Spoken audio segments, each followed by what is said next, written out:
Hi, my name's Justin Shelf and I'm the founder and run our engineering team here at PatchMyPC.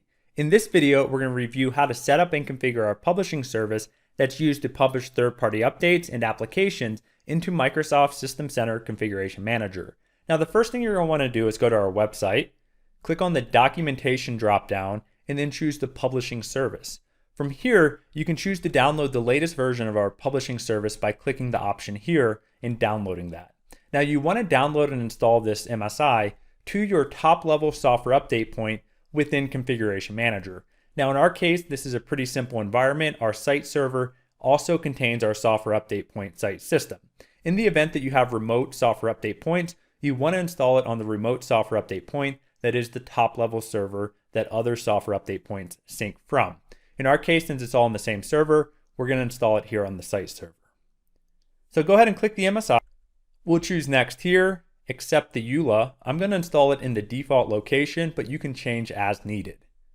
Once the publishing service is installed, I'm going to go ahead and launch that, and we'll get the UI here. Now, the first thing that you might notice, if you don't previously have a WSUS signing certificate created, you will get a red arrow here saying that you need to install or create a WSUS signing certificate. Now, there's a few options here. The most simple option, if you're running Configuration Manager current branch 1806 or newer, you can simply come into your software update point, configure it, and then click the third-party updates tab. If you click this tab and choose to enable third-party updates, you can then choose the option to allow Configuration Manager to automatically manage the WSUS signing cert. So if I go ahead and apply that setting and click OK, and after that setting has been applied, we do have to trigger a software update point synchronization, and then you can validate the sync process by reviewing the wsyncmanager.log within your site server logs folder. Now, once the synchronization is complete, within that log file, you should see some information about the WSUS signing certificate getting created. So if you didn't have a cert previously configured and you enable that option, SCCM will automatically generate the WSUS signing cert that will then be used to sign third-party updates. And if you enable that option along with the client setting under administration, so if we go to our client settings, there's going to be a new client setting here for third-party updates on the client side, where if you enable that, it will also automatically enable the client to install third-party updates directly from SCCM without the need to manually export the certificate or enable any other group policies external to SCCM. So by enabling these two options, you can have SCCM auto-manage the cert as well as the client settings required for third-party update. Now, in order for the service to see the new certificate, we're just going to quit the service and restart it. Then it should automatically pick up the WSUS signing certificate that was generated from SCCM. So we can see that we now have a valid certificate, and that meets the prerequisites in order to publish updates. Now, in the event that you could not enable the SCCM auto management or you're using standalone WSUS, you can either import a WSUS signing certificate that's essentially a code signing cert from a PFX file. So if you're using a certificate authority and you want to create one from there, you can import it. Now, if you don't have those capabilities, you can also choose to generate a self-signed certificate that can be used, and then you could deploy that to your clients using GPO, which will be covered in a guide in the description below if you need to go with that method. Okay, so the next thing, you can either enable trial mode. So if you want a public trial just to validate that you can publish a few of the trial products and clients can install them successfully, you can simply check that box. Or if you have a full access 30-day trial or a subscription, simply configure your URL and click validate. Now the next option, if we click the Update Rules tab, this is going to be where you can choose what third-party software updates you want to publish into WSUS and SCCM. So this is going to be a tree view, just like your software update point contains Microsoft vendors and products. It's going to be the same option here where you can enable what third-party updates from our software update catalog you want to publish into your environment automatically. Now there's an option here to make this easier. You can click the database scan option, and we can query your existing SCCM database, and we can automatically tell you, based on the products we support, how many of those are already inventoried through hardware inventory, which is enabled by default in SCCM, and will give you the installed count of all the products we support that are already installed within your environment. From here, you can also export this data to a CSV file, or you can simply select all the products that were detected if you want to publish everything that's already out there, and then choose Enable Selected Products. That will allow you to automatically enable everything that's already out in your environment within a few clicks. Now, for time's sake, we're only going to enable a few products here.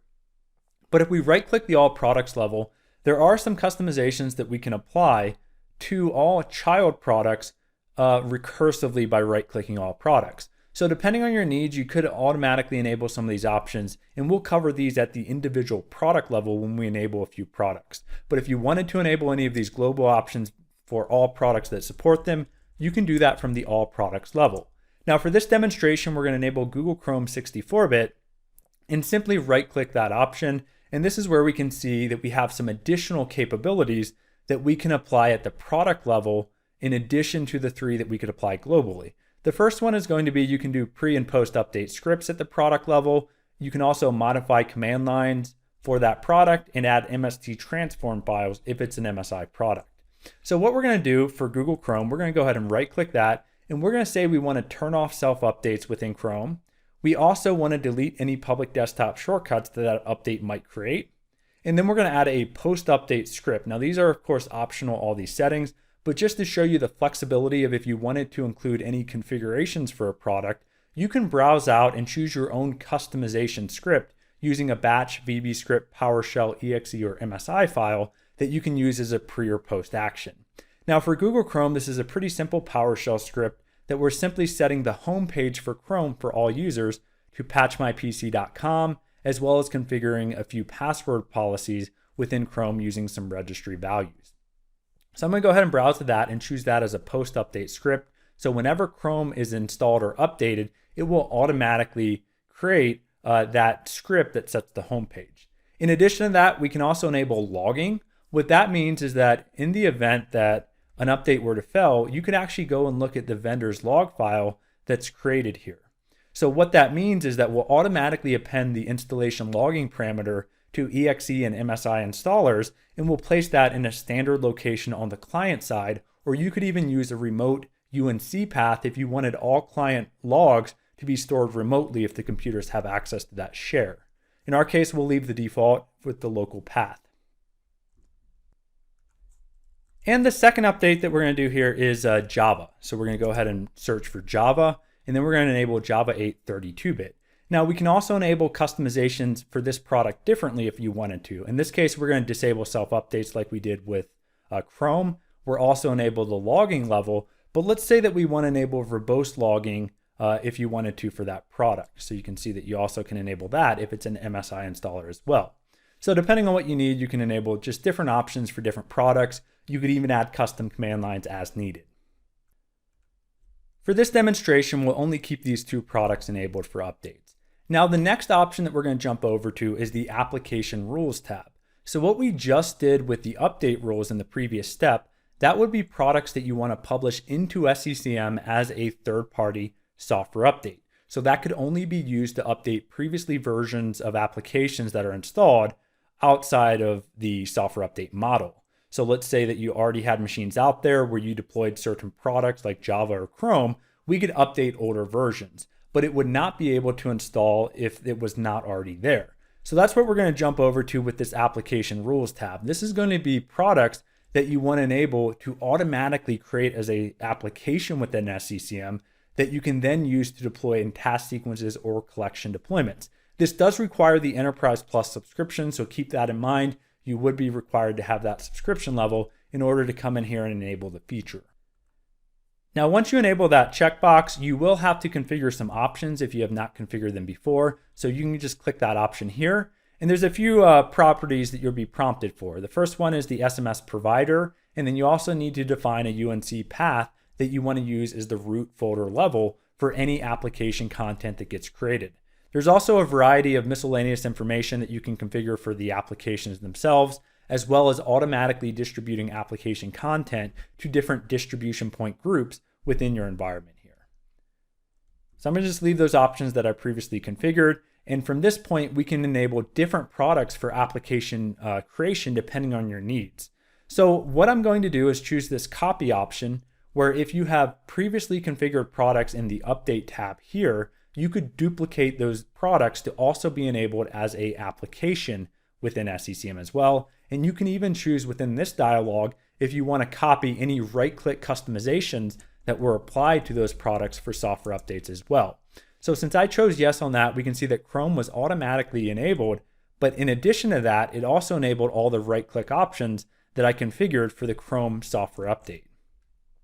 So what that means is we can use this application. It would disable updates. It would run the custom post-update script for the home page, as well as logging and delete shortcuts, even if it was the initial deployment that you used for that application within a sequence or a collection deployment.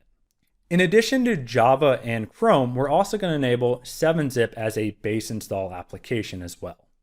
I'm going to go ahead and choose Apply to save these products, and then jump over to the sync schedule, and I'm going to click on Run Publishing Service Sync. What the Run Publishing Service Sync will do is get the updates downloading and publishing in the background via a one-runs operation. Now, by default, we will sync the catalog every day at 7 p.m., and that's the default schedule. You can, of course, change that to whatever schedule meets your needs. But since we did a manual sync, things are going to start running in the background for any products that you enabled by default. Now, there is also a helpful option here where if you are running your software update point on your site server, you can also choose to automatically trigger a software update point synchronization within SCCM whenever any new third-party updates are published to WSUS, meaning that you won't have to wait for your next scheduled sync to see any new third-party updates within the SCCM console. Now, while that sync is downloading and publishing that content, we'll go through the few additional tabs that we have here. Now, we do recommend enabling the email alerts option. That's going to automatically email you whenever any new third-party updates or applications are created within your environment for products that you've enabled. Now, this can be helpful because it includes information like the update versions, the classification levels like security or an update classification, as well as any custom severity levels. And in addition to that, we also include any CVIDs that might be associated with an update that's been published. And you can also click directly out within those CVIDs to see the security fixes for any new third-party updates that have been published via our catalog. In the Advanced tab, there's a few additional options here that you can configure. If you are a standalone WSUS environment, you may want to enable this option where they can make updates automatically appear in the WSUS console, where if you're not using SCCM, you would need to enable this option for third-party updates to be visible in your WSUS console. And then in the About tab, you can do a few different items here, such as disabling self-updates. You can install the preview builds if you want to opt in, and then just some helpful resources where you can get different articles or request new products within the catalog. Now, if we want to see the sync process, if we open the Patch My PC log, that will show us kind of where we're at for those updates that are being published as well as the applications. So we can see that it looks like the publishing did complete. So we can see that the email was sent. So if we come back into our email, we can go ahead and open that email that was just automatically sent to us. We can see that it contains details such as the update name and a variety of different update details such as the classification levels and severity levels within there. We can also see the update titles are clickable and they take us out directly to the vendor release notes. And we can also see things like classification, severity levels, and then of course those CVIDs that we mentioned were clickable, and you can see National Vulnerability Database information about those fixes. Now, since we had the option to automatically sync SCCM, if we come back to that WSync Manager log, we can see the synchronization did complete within SCCM as well. But before the third-party updates will actually show up within the All Software Updates node, we do need to enable the Patch My PC product in order to see those updates. So if we come back to our software update point within our site, we can configure that component. And then under the Products tab, we're going to have to enable the Patch My PC vendor. So if we come back to Products, we can unexpand Microsoft, choose to enable that Patch My PC vendor, and then OK. Now, once that vendor's been enabled, we will have to run one more software update point sync before those third-party updates show up in our console. So I'll sync that, and then we'll wait for this WSync Manager synchronization to complete. So now the synchronization is complete, and we can see that those third-party updates are showing up in the WSync Manager log. So that means if we come back into our console and refresh the all software updates, we can now see that Chrome and Java update appearing in the console. Now, once clients have had time to scan in, we're also going to see compliance data about those updates as well. Now, we can use existing methods within SCCM, such as ADRs or searches, to automatically create our software update groups, or you can manually create them depending on your preference. But there's no difference between the way that you would deploy these third-party updates from our tool versus Microsoft updates. So we've pre-created an ADR within this lab environment. Now, if you want instructions on how you can create an ADR for just Patch My PC products, if you go to our FAQ page, you can simply search ADR, and then there's a step-by-step guide that will give the criteria that you can use to match the ADR that we're using here as well. So we can see that we've got superseded equals no, we've got critical security or an update classification, and where the vendor is Patch My PC. So that would pull in any third-party updates that are coming from our service. So we can see that if we preview that, we can see that Chrome and Java update automatically got enabled. We do also have multiple deployments here for piloting. So we have some pilot collections as well as production deployments. And of course, all the options within here are the same, where you can choose collections, you can choose the deadline, software center experience, whether you want to make it visible, as well as restarts and maintenance window behavior are all the exact same that you would be accustomed to today. So when that kicked off, it automatically downloaded our updates into a deployment package, and then it automatically created the update group for us that got deployed via the ADR that we had pre-configured here. So we can see that we do have some compliance starting to scan in. We should have the other client report in within the next few minutes. And while we wait for that compliance to report in, we can also see that the application feature automatically created those 3 applications for us as well. So for example, we can click on the Google Chrome application, and we can see that we created all the information required for that application. So if we look at the Software Center tab, we can also see that we include a lot of details that will make the Software Center experience very good for your users, such as icons, keywords, descriptions, URLs, that will all be visible in the event that you deployed this to a collection, or even if you deployed this application in your task sequence for helping to reduce packaging efforts within your environment. So we'll click OK on that. We'll come back to our updates, and let's just see if we have any compliance reporting back in yet. So here we go. We can see that the Chrome update is required on one of our devices. If we jump over to our client that's part of the test collection, we can go ahead and open up Software Center, and we can see that both of these updates are visible and appearing within Software Center because that's how we deployed it. So we can see we have an outdated version of Google Chrome, version 67, as well as Java 8 update 161, and both of those are outdated. Now for Google Chrome, I'm going to go ahead and click on this and choose to install it ahead of the deadline because it does appear in Software Center. Now if I click on the Google Chrome icon on the public desktop, we can see that we don't have any customization for the home page. It's just the standard Google Start page. So I'm going to go ahead and choose to install this update. Now what we're going to notice is that since we disabled the option for self-updates, as well as turning off the option for the desktop shortcut, we're going to see the shortcut get deleted. And we're also going to see the post-action PowerShell script set the home page to patchmypc.com. In addition to that, we also enabled installation logging for Chrome, where we can actually see the MSI Install Logging for Google Chrome as well. So we can see details in the event that an update failed. You could actually look at that vendor's install log. And in addition to the vendor's logging, we do have a generic log file within the CCM logs called patchmypc script runner. And this will give details about any third-party updates or applications that are being installed from our product. This will also include anything such as custom actions that take place. For example, deleting the public desktop icon would be logged out. If we configure any registry values to turn off updates, you can see all that happening in our log file that is also compatible with the CM Trace viewing. So we can see the shortcut was deleted. So if we go ahead and launch Google Chrome, we can see that the home page was automatically configured to patchmypc.com using the post-action PowerShell script. Now we'll also go ahead and install the Java update as well. So we can see when we initially deployed Java as an application, we did not turn the update feature off. We can see it's just set for the default auto check schedule. If we go ahead and look at the registry value for Java, we can also see the enable Java update policy is set to 1, which would be the default value. So let me come back in here and kick off this Java update and choose install.